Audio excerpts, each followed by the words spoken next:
Hey, what's going on, everybody? Movie Phantom here. And yeah, I got a double feature. We're going to do Bad Taste. Oh yeah. And The Damned. So, yeah. Alright, let's do this. Alright, let's start off with Bad Taste, going back to 1987 with Peter Jackson's debut. Man, this movie is so batshit crazy. The basic premise is aliens have kind of taken out a small town, and they're going to start harvesting people for their own fast food chain. I'm guessing in space. I don't know if they're trying to open up. I don't think they're trying to open up shop in Earth. I think they're taking back to space. But you get this government group that goes in, and they decide to start taking the aliens out. I'm not gonna lie. In this movie, it feels a lot longer. Like, I like it. Don't get me wrong. I do like Bad Taste, but I feel like it could definitely be a lot shorter than it is. I mean, it's so fucking. Yeah, I remember the first time I watched this, actually, I honestly was not a big fan of it. Calm down, easy.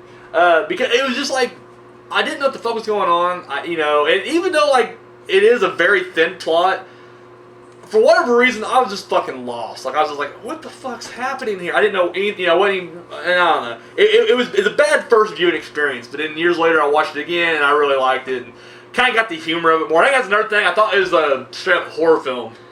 It was so goofy and, I was going to say slapstick, but splat-stick, if you will. So, but no, like I said, the second time I watched it, I definitely liked it, and this is probably the third time I think I've seen it, and big thumbs up. I can tell you right now, this won't be for everybody, just because it's not only is it low budget, but it's very goofy as well. Over top gross, a lot of grossness in this thing.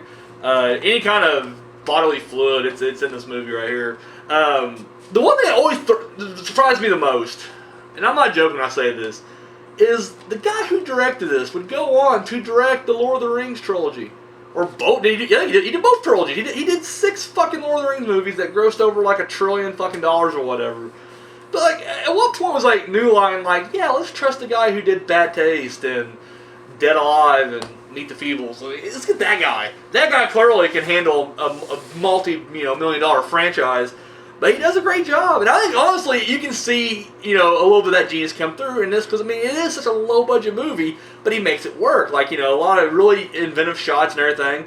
I don't really know what to say about this, because in all honesty, if you haven't seen it, definitely check it out. If you're a fan of splatstick, gross kind of comedy horrors, check it out. And if you're just curious about Peter Jackson's humble beginnings.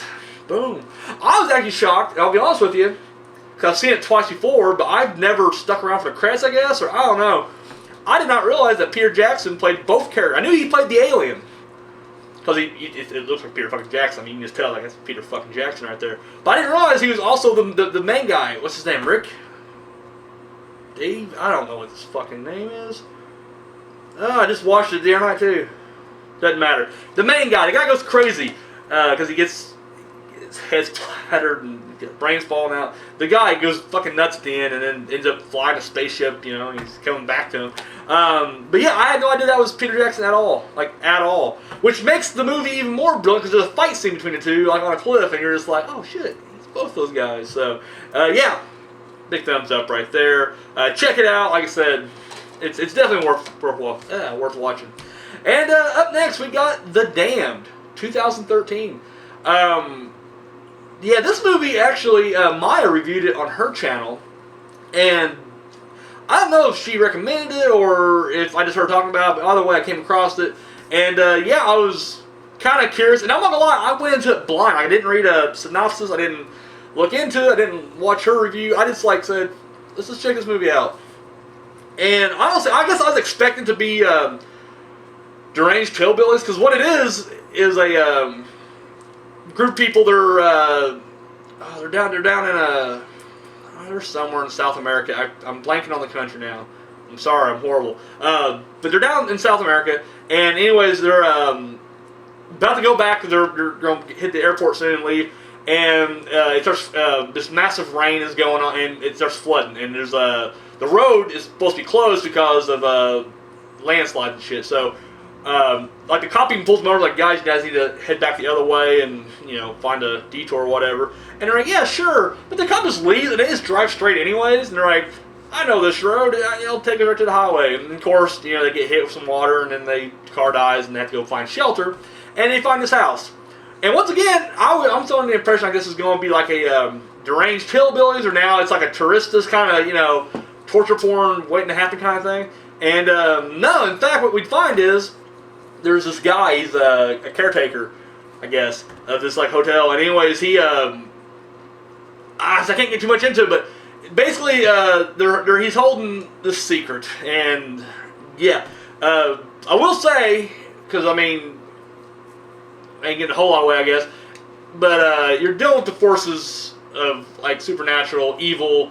I don't want to come out and say Satan, because it's not really Satan, I don't think, but it's along those lines, it's some kind of demon or something like that. I'll be honest with you, this movie was completely fucking predictable. Like, from start to finish. Like, even though I thought it was going one way, once, we established what the plot is in the first act, from there on out, it was just like, I was like, well, that's that right there, and then I was like, oh, it's probably going to happen, and then at the end, I was like, oh, that's going to be the twist, and it was. However, I will say it was very enjoyable. I did not find myself bored with it at all. I thought I would.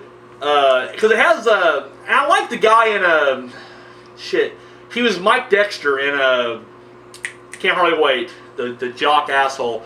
He would go on, and this is what she knows him from, to do, the dad in, Twilight. He's like the father vampire. Carlisle, that's his name. And he's done some other stuff. He was in, like, Hollow Man 2 and some other stuff. But really, to me, every time I see him, I'm just like, he's the asshole jock from, Can't Hardly Wait. So, anyways, whenever I see him in this movie, it's the same thing. I'm just kind of like, nah, dude, you're Mike Dexter. You're not this character. But he does a really good job. So the acting's top-notch, but once again, it's just a very predictable story. Like, not once will you be like, what the hell, or holy shit, it's a surprise. No, you won't be surprised at all. And I never saw a trailer for it, so maybe they do mention that it's a ancient spirit or whatever, or demon.